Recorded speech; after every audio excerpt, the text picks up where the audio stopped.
In October 1969, a serial killer who called himself the Zodiac sent a letter to the San Francisco Chronicle. Inside was a cipher, 340 characters of symbols, numbers, and letters arranged in rows. At the bottom, he wrote, "I hope you are having lots of fun in trying to make me." The FBI tried. The NSA tried. Cryptographers, mathematicians, amateur code breakers from around the world tried. For 51 years, the cipher sat unbroken, mocking every person who looked at it. Then, in December 2020, during a global pandemic lockdown, 3 ordinary people working from their homes in Virginia, in Belgium, and in Australia cracked it. In 51 days of collaboration spread across 51 years of failure. What the cipher said when it was finally decoded was not a name.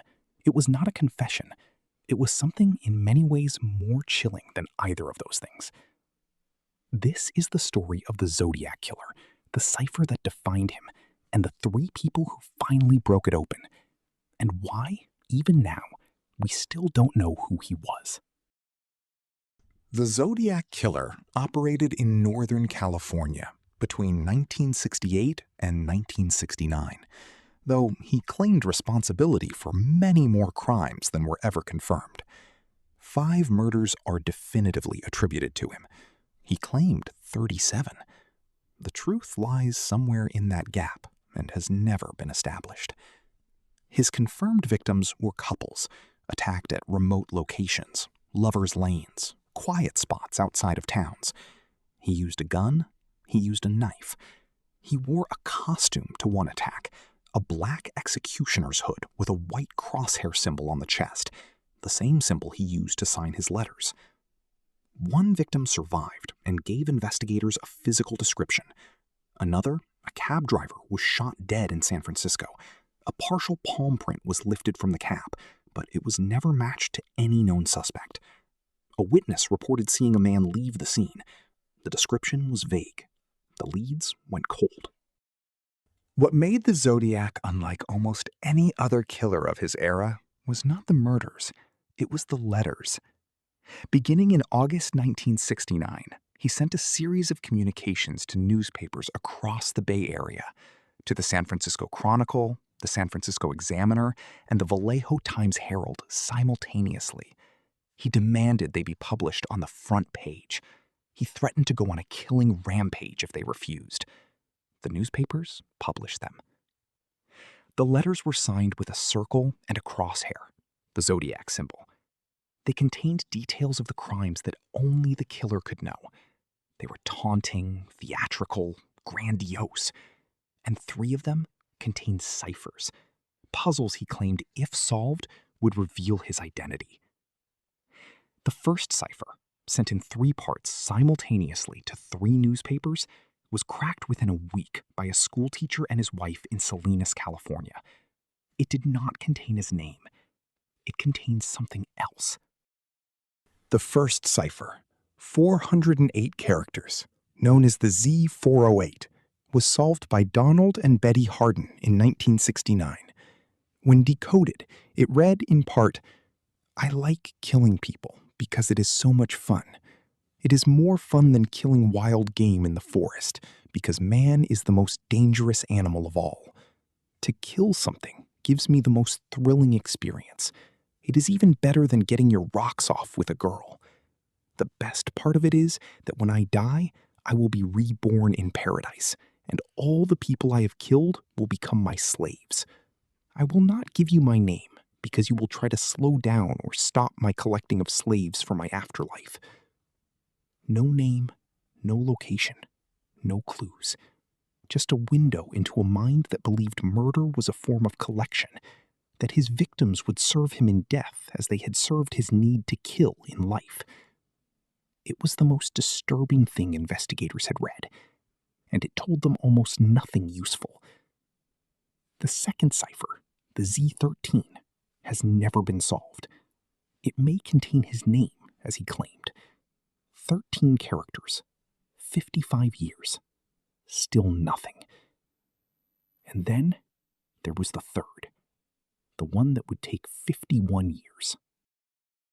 On November 8, 1969, the San Francisco Chronicle received another letter. Inside was a new cipher. 340 characters arranged in 17 columns and 20 rows.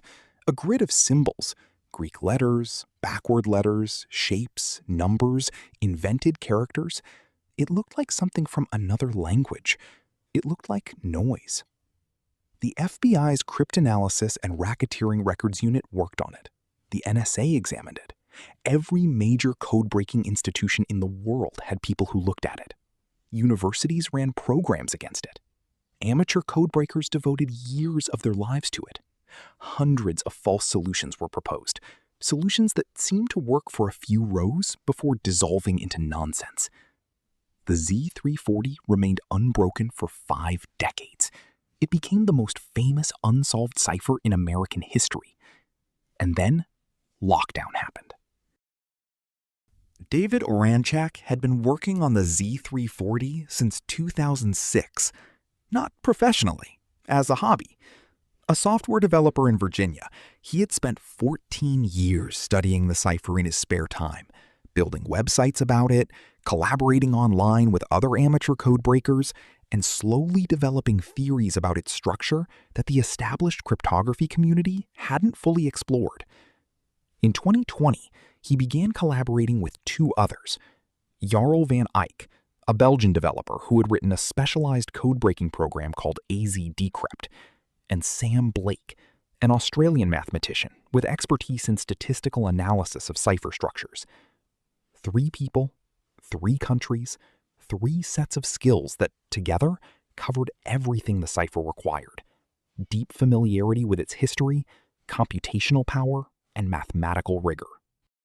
The breakthrough came when Oranchak, using Van Eyck's program, discovered something that had been missed for 50 years. The cipher was not read in a simple left-to-right pattern. It used a transposition. The text was written in a specific diagonal route across the grid before being enciphered.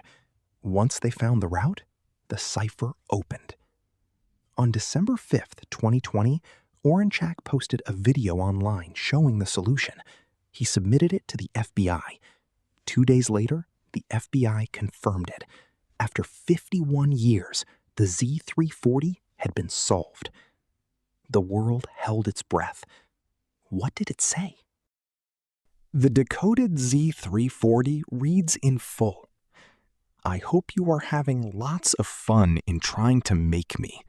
I am not afraid of the gas chamber because it will send me to paradise all the sooner, because I now have enough slaves to work for me, where everyone else has plenty of water, and therefore it won't bother me. I am not the ghost. No name, no address, no confession to specific crimes, no clue that pointed investigators toward a living or dead suspect. Just taunting. Just the same grandiose mythology of slaves and paradise that had appeared in the Z408. Just a killer who had spent 340 characters telling the world, "You still don't have me." And then the final line. 3 words that researchers have debated ever since. I am not the ghost. What does that mean? Was he denying a specific theory? Was he referencing a suspect nickname investigators had used internally that he somehow knew about? Was he taunting a specific person? Nobody agrees. Nobody knows. Those 4 words may be the closest thing to a clue the Zodiac ever left, and they've led nowhere. Over 50 years, investigators and researchers have proposed hundreds of suspects. 2 have been taken most seriously. Arthur Lee Allen, a Vallejo school teacher and convicted sex offender who was the LAPD's primary suspect for decades. His watch bore the Zodiac brand name. His boot prints matched those left at a crime scene. A survivor identified him, then later recanted. His DNA did not match DNA recovered from Zodiac letters.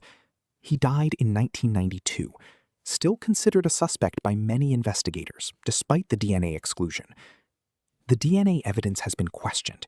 It may have come from postal workers who handled the envelopes, rather than the Zodiac himself. Lawrence Kane. A man identified by researcher Harvey Hines and later championed by investigators, including Mike Rodelli. Kane suffered brain damage in a 1962 accident that reportedly changed his personality dramatically. He had connections to multiple Zodiac crime locations, lived near victims, and his name, when run through the Z13 short cipher, has been argued to produce a plausible decode. He died in 2010 without ever being formally questioned as a suspect. Gary Francis Post. In 2021, a cold case team called the Case Breakers publicly named Gary Francis Post, a deceased Air Force veteran and house painter, as the Zodiac. They claimed his name was hidden as an anagram within the Z340 decoded text, and that photos of him showed forehead scars matching a composite sketch. The FBI did not accept this identification. Independent researchers have largely rejected the anagram methodology as speculative. As of today, no official identification has been made. The Zodiac's identity remains officially unknown. The Z13, the short cipher he claimed contained his name, remains unbroken. And somewhere in the decades of letters, in the crime scenes, in the partial palm print that was never matched, the answer may already exist in evidence that was collected and simply never connected. David Aranchak, Jarl Van Eyck, and Sam Blake did something extraordinary. They solved a puzzle that the most powerful intelligence agencies in the world had failed to crack. Not with government resources or classified technology, but with persistence, collaboration, and the specific combination of skills that only those three people, working together at that moment, happened to possess. And what they found at the end of 51 years of waiting was not an answer. It was another taunt. From a man who may have been dead for decades. From a man who, even in his grave, if he is in one, still hasn't told us who he was. The Z13 is still out there. 13 symbols. Possibly a name. Possibly nothing. It has resisted every attempt at solution for 55 years and shows no sign of yielding. The Zodiac killed at least 5 people. He terrorized an entire region of California. He wrote letters for years and then went silent. And nobody knows if that silence was death, imprisonment, or simply a choice. He may have walked among ordinary people for decades after the letter stopped. Unremarkable, unknown, carrying what he knew. 3 ordinary people in 3 countries cracked his greatest cipher from their living rooms during a pandemic. And still, he wins. Who do you think the Zodiac was? Do you think the Z13 contains his real name? And if it were ever solved, would anyone still be alive to face justice? Leave your theory below. And if this kind of story, the puzzle inside the horror, is what keeps you watching, subscribe, because we have more of them.